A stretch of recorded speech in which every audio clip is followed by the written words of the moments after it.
Եվ երկրորդ հարցը ձեր թույլտվությամբ վերապարտեր Միքայել arczepiskopos Աջապահյանը դեռևս բանտում գտնվելու ժամանակ, երբ որ այդնի 10 եպիսկոպոսները միացան այսպես կոչված բարենորոգչական ծրագրին եւ ընդդեմ Մայրաթորի եւ ձեզ հայտարարություն ստորագրեցին Նիկոլ Փաշինյանի հետ, նրանց արժանացրեց, ճակերտներով արժանացրեց տիրադավ կոչմանը։ Շատ կուզեի իմանալ, դուք այս բնորոշումը կիսում եք թե ոչ։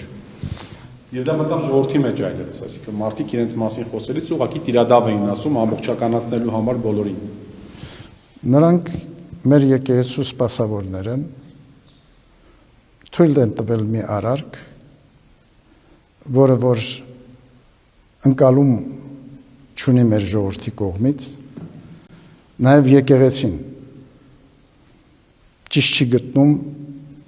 նրանց դրսևորած կեցվածքը, բայց նման գնահատական մենք չենք կարող օգտագործել բնորոշելու արարքները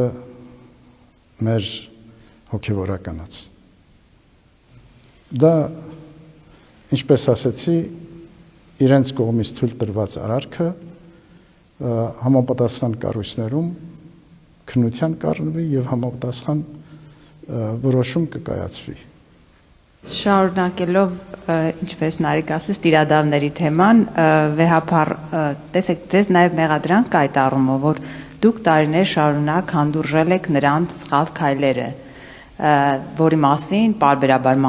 մամուլում գրվել է եւ պարբերաբար տարբեր տեղեկատվություններ են տարածվել։ Ինչու եք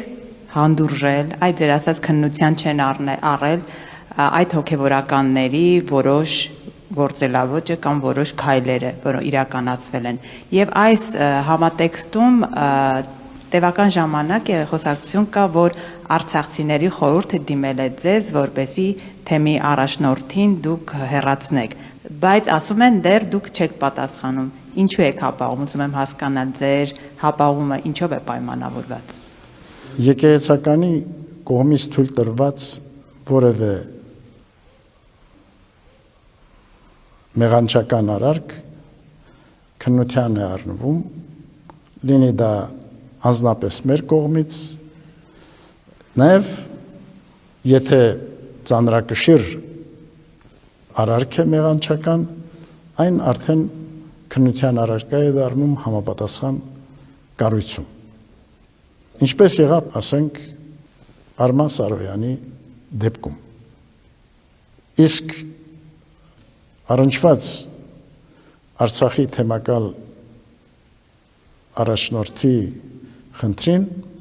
նրանք գրավոր դիմում Մայրաթոր չեն առաքել։ Որքան գիտեմ, հրապարակել են այդպիսի պահանջ մամուլով։ Իսկ Արարատյանի առաջնորդի հետ կապված ինչպես ասեցի, նրանք որոշակի շեղում ունեցել են, որոշակի այսպես հակականոնական գործողություններ թույլ են տվել, նկատի ունեմ պատարագի ընթացքին ամենայն հայոց կաթողիկոսի անվան զեղչումը։ Բայց մենք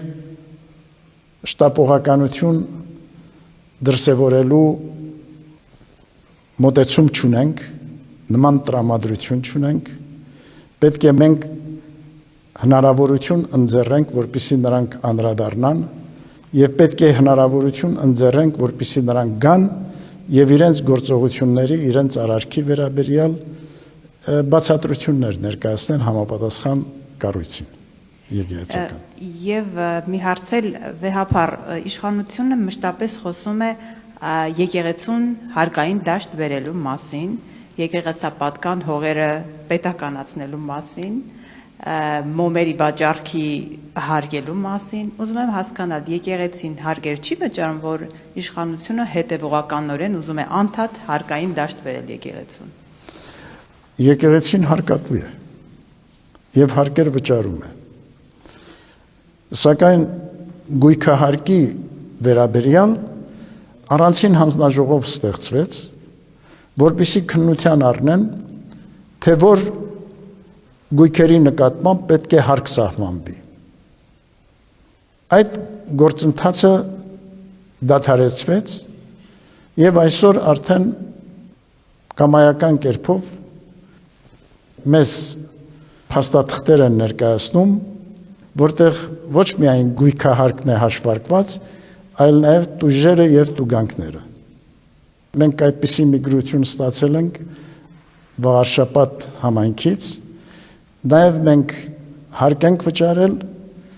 մոմերի արտադրության հումքի դիմաց, թեև մինչև այս պահը այդ հումքի համար նման վճարում չի եղել, այն ազատված էր եղել հարկից, բայց արդեն որքան որ տեղեկացված եմ, փոփոխություն է կատարվել օրենսդրության մեջ եւ մոմերի պատրաստման նյութը արդեն չի դիտվում որպես ծիսական առարկա եւ ենթակա է հարկման։